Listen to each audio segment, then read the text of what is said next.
Well, welcome to another Local Presence interview. On Local Presence, we want to promote local people in local professions. And today we have a guest in an interesting profession. Yeah, so in the light of the news regarding dog fouling in Clapton and Harwich, we have called upon local dog walking expert Jon Bridge to chat to us. Jon, thanks for coming on Local Presence. Welcome. Hi, thank you very much, Ollie and Joe. Have you had a good day? I have, yeah. I haven't worked today, but it's been a nice, relaxing day. Good. Jon, first question, what do you do? Okay, so I am a dog walker. I do a variety of different services within that. Obviously, walking dogs is one of them. Yeah. But I also house sit for when people are away and they need someone to look after their pets in their house. I do vet visits if they are unable to go to the vets themselves. And sort of house visits as well if they're out for just a few hours or something and want someone to check on the dog. So, yeah, Brilliant. or any animal indeed. Great stuff. And how long have you been doing this? I've been doing this since August last year, so a bit over a year now. What were you doing before that? Before that, I was a carer at the Anna Victoria nursing home. Mm-hmm. Unfortunately, I didn't really enjoy the work as much, which is actually what pushed me into dog walking. Yeah. Because I was away on summer holiday with my family, and I just sort of thought, I don't want to go back. Yeah. I just had that dreadful feeling you get where you realise you hate your work. Yeah. So I came back and I decided I'm going to resign. I'm going to find myself a new job, and my mum suggested dog walking. Brilliant. So yeah, here I am. Okay, so this is a job presumably that you do enjoy. Why do you like it? Well, I love the dogs and I love all the animals. To be honest, I'm an animal person by nature. So I grew up with a bunch of animals in my house. Yeah, That's it. And is it just dogs? So you do dog walking, but is it just dogs you look after, or is it all sorts? No, I look after many animals. It can range from dogs. I do cats. Yeah. In my lifetime, I've looked after rabbits, hamsters, guinea pigs, rats and mice, even stick insects. Wow. So yeah, looked after A quite wide Do range. they take some looking after? stick insects. Not really. No. They What need do a they bit like of to gr- eat? Ooh, Is it like leaves? Yeah. yeah. Some sort of like leaves. pretty much. Yeah, leaves. Leaves, maybe like a bit of cabbage or lettuce or something, or Yeah. just some leaves from the garden. Interesting. I don't understand Interesting. those. They don't eat a lot, obviously. So you've got this dog walking sort of job going on, but how can people get in touch with you? Okay, well, I have a website on Google and on Yellow Pages. It's Dog Walker on Sea. Dog Walker on Sea being how you would spell like Swinton on Sea with those little dashes between it. .co.uk. Brilliant. You can find that on Yellow Pages. You get a list of all the local dog walkers, and I think I'm like third on their list or something. So Excellent stuff. So you're working with dogs, different temperaments, different breeds. Have you got like a best and a worst experience since you started this job with any of the animals? Yes, certainly. Thinking about. Do I want to say too much? Or the clients might realise I'm talking about them. Good dogs, certainly I don't need to fear that. If someone hears that their dogs are my best dog, that would be the white lab I look after. He's an amazing dog, very well trained, very obedient, lots of energy. He's a big dog as well. I love big dogs. He's very well behaved, so I love looking after him. Worst dogs, that would have to be this black lab I look after. He's the opposite of the white lab. He's not well trained at the moment. He runs off a lot when you let him off the lead, and he might not come back either, and that can be a big problem. Yeah. And you've got to be careful with him as well. Nightmare. When he runs off, you can't chase him Yeah. because he will think that you're playing chase. Yeah. So he'll just keep running. You've got to stand your ground, and he could be gone for 10 minutes. So you're just standing there thinking, I should really go and see him, see if I can find him. Yeah. But you can't do it. You got to start. And I've done that before. Tried to chase him, and he's not had any of it. In the end, I've just had to walk back, and eventually he's followed me. You mentioned like some of the dogs you've looked after are well trained. I mean, is training something you'd like to go into? Yes, I think I would very much like to go into that. It's something I've looked at, but at the moment I'm not a dog trainer, obviously, and I don't train dogs. I know some general things about training dogs, but yeah, nothing that would make me a professional dog trainer. Yet. Yeah, that's it. Have you got a favourite breed? Yes, that would be German Shepherd, which was a very favourite dog of mine I had growing up as a kid.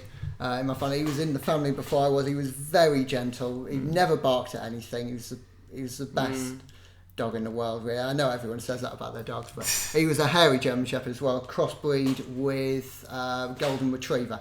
So yeah, amazing dog. Nice. So you mentioned you got your website, John. But in terms of prices, how does that work? So prices, for quite a few of them, I've got they're fixed prices. For a few of them, it's a bit more difficult. Yeah. So for sort of dog walks, I will charge generally £9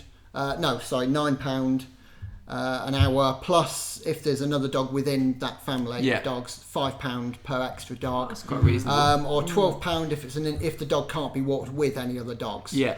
So and I think £12 for vet visits as well. For house sitting, it's a bit different because it depends on the amount of work that's required of you when you're there. There's a kind of a few other factors. People in the area aren't quite sure what they charge as well. I found it's not whereas usually you can go on a website and it will tell you all the prices for their dog walks, for their vet visits, but they don't actually give great detailed prices on house sitting. People just tend to say give us a call and we'll give you a quote kind of thing. But generally I charge about £15 a day for house sitting. Brilliant. So people can go to your website and they can give you a call and inquire. Brilliant. Yeah, it's all the prices are on there. Fantastic. As well. That's awesome. And you cater for the whole tendering area, essentially. Yes, pretty much. Yeah, tendering would be all covered. I sort of do Clacton, Walton, Frinton, Thorpe. So yeah, all the areas in between those places as well. Excellent. Cool. Speaking of Clacton, John, in the news recently, there's been talk of like dog fouling in like the local area. What is your take on it? Where do you stand on this? Well, I am against dog fouling, especially when people leave it on the pavements and I stuff. think this is the kind of the issue going around, is that people just leaving it there. Yeah, I did actually see something in the local paper today that I was reading. It was saying that the council built a new bin somewhere in the area because of fouling, and it's a shame really, because it is ruining the pavements. It's not nice, especially when you step in it or even just the smell of it. No, it's not pleasant. I mean, does it take a lot of time to do? I mean, I don't have a dog, so I've never done it. I mean, is it just bag it and then bin it? It literally is that. I mean, sometimes there aren't many bins for you to put it in. I mean, there's one walk I do where if the dog's gone to the toilet at the wrong time, I maybe have to carry that bag for about half an hour along my walk. But I mean, it's not. It's but not is that a real reason to not do it? No, it isn't. It's not a reason to not pick it up. I mean, you just carry it. It's light. It doesn't really do anything. And once it's in the bag, it doesn't smell. That's it. But more bins, I think, are a good thing. Definitely where I live, could do a few more bins. You mentioned on your route. What sort of route do you take? Various routes. I tend to be around the Clacton Football Club. Okay. That's where I tend to take the dogs out for a walk.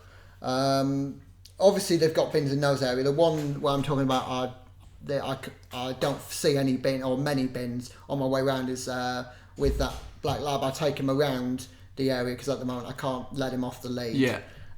So I sort of take him around all the pavements, and sometimes you get to sort of quieter housing districts and there's nothing there to throw the waste in. But you just carry it. Yes.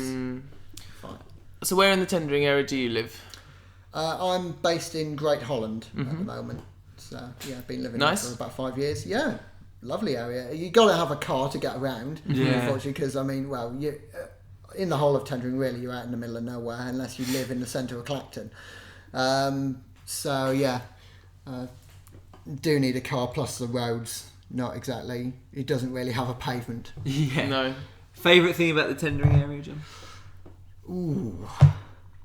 Favourite thing, the beach, Frinton Beach. Again, very popular choice. I love taking a walk along the beach. Which part? This is a question. You've got Walton, you've got the Frinton and Clacton.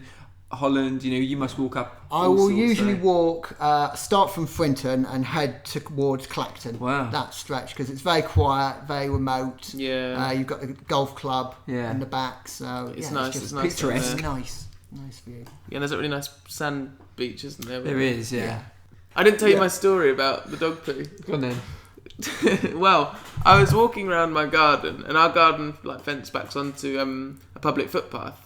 And I was walking along, and I looked up in the trees, as you sometimes do, and there was a poo bag that had been slung into the tree. Above my head, I just see this bag of excrement. No, I'm thinking, wait, it was slung there as you were walking, or did it no, it had already been slung, because there'd have been a danger of it. There's still a danger of it falling out the tree and landing on somebody. I don't know who thought it was acceptable to do that. Did you but go up and get it down? That's antisocial behaviour. To be I hope honest, you went up and got it down. I actually didn't go up and get it down. I hope it wasn't John who did it. Yeah, well, it could well. No, I don't think. John no, it wouldn't have been me. Unprofessional. Yeah, that would be very But unprofessional. no, actually, that is one of the problems they've been having. Something again I've seen in the local paper saying that actually, people are throwing them into bushes and stuff and Bushes, hanging them trees. on trees. And I've actually seen a few myself. Well, what can people do to stop that? They're not What do the baubles. council need to do to not baubles? What do they need to it's do? a very difficult thing. I mean, other than putting more bins up for people to use, but I mean, this is happening in areas where there are already bins. So I mean, these are local footpaths, parks, and stuff where people would walk their dogs. They've got lots of bins in the area for you to use. This is just it's just laziness. And that. Is there a niche to create something that makes it easier? Like there's I don't know, you could design a tool or a piece of equipment that collects it, and I don't know. Did you see that film years ago? I can't remember what it's called, but they made this product called Vaporize. And it was fictional, but you sprayed it on the poo and it just disappeared. This is what we need. Yeah, This is what we need. Something like maybe that, John. that might Vaporize. damage the environment. In your free time, John, make Vaporize happen. Absolutely. and make it somehow not damage the environment. Yeah, that's true. Yeah.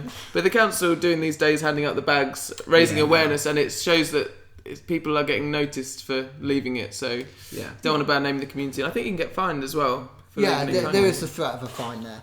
So bag it and bin it. Bag it and bin it. It's that simple. But John, you're doing good stuff in the community, mate. Yeah. You're doing a fantastic job with with the dogs and stuff and walking them, and it's great to see that you're enjoying it as well. That's the main thing. Oh yeah, definitely. Best job I've ever had. Brilliant. Awesome. That's the main thing. Thank Thanks you for so coming much. on. Appreciate your time. No problem. Hope Thank you you for enjoyed it. having me. Anything you'd like to share with local presence listeners before you depart? How good we are. Don't force it. Or you could say, just get in touch with me, look at my website, and hope to hear from you soon. I don't know. Actually, there is something I'd like to share. I think these days, getting known, getting your business out there is a lot about word of mouth. It's good to have a website, but word of mouth is very important. So I guess I would, ask listeners maybe if they were willing to, promote my business a bit by mouth. If they know someone with a dog, let them know that, I exist and that I'm here should they ever need me. Absolutely. Excellent. And that is Jon Bridge of Holland-on-Sea, dog walking legend. Get in touch with him.